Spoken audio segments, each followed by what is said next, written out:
یہ جو کہتے ہیں سب کچھ اسی گھڑے میں ہوتا ہے، یہ منکر ہے،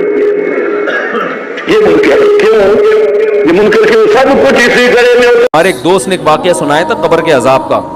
مجھے یقین نہیں تھا، میں نے کہا ایسا نہ ہو ان کے دماغ میں تخیل ہو، تو میں نے اس کی تصدیق کروائی، اس علاقے میں، اس گاؤں میں، اور لوگوں کو کال کر کے پوچھی ایسا ہوا؟ انہوں نے کہا ہاں ایسا ہوا ہے۔ تو پھر مجھے یقین آیا، وہ قبر بار بار نہ اس کو نکال کے باہر پھینک دیتی تھی، بندے کو ڈالتے تھے قبر میں، اس نے بہت سے علماء شہید کروائے تھے نالائق نے۔ اس کا جرم یہ تھا کہ وہ مخبریاں کر کر کے نا علماء کو قتل کرواتا تھا۔ اس کے والد میرے پاس آئے، ہم لوگ کے پاس آئے، انہوں نے کہا کہ بھائی میں جب صبح جاتا ہوں تو میرے بچے کی جو لاش ہے نا وہ قبر سے باہر پڑی ہوئی ہوتی ہے، تو میں بڑا پریشان ہوں، کیا کروں؟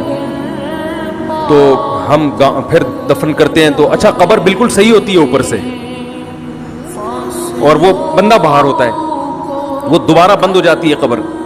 تو ہم بڑے پریشان ہیں، کیا کریں؟ یہ کوئی شخص شرارت کر رہا ہے،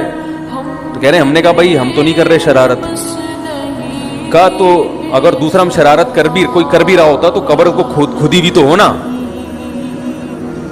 تو تم، انہوں نے کہا پھر یہ مشورہ انہوں نے ان کو دیا کہ تم ایسا کرو، لڑکا جو قتل ہوا، جو مرا تھا نا، جو قبر میں تھا، جس کی لاش باہر، نوجوان تھا، وہ بڑا مخبر آدمی تھا، وہاں کے گاؤں کے لوگوں نے بتایا، تو اس کی لاش جب باہر پڑی ہوتی تو باپ اور بھائی کو لوگوں نے مشورہ دیا اس لڑکے کے کہ تم لوگ رات کو قبرستان میں جا کے بیٹھ جاؤ، پہرا دو کہ کون آتا ہے نکال کے جاتا ہے اور قبر کو پیک کر کے چلا جاتا ہے۔ تو وہ صاحب مجھے بتا رہے تھے کہ اگلے دن وہ چیختے ہوئے آئے ہیں، چیختے ہوئے، باپ اور بھائی جو ہے نا، کہہ رہے ہم نے رات کو منظر دیکھا کہ پہلے ہمیں رات جب اندھیرا ہوا ہے نا تو قبر کے اندر سے چیخنے کی آواز آئی، اور ہمارے سامنے قبر کھلی ہے تو ہم نے اس لڑکے کو دیکھا کہ آگ جل رہی ہے اس کی لاش پہ، اور وہ ایسے ایسے اپنے سر کو پیٹ رہا ہے۔ کہہ رہے ہم تو خوف کی وجہ سے بے ہوش ہو گئے،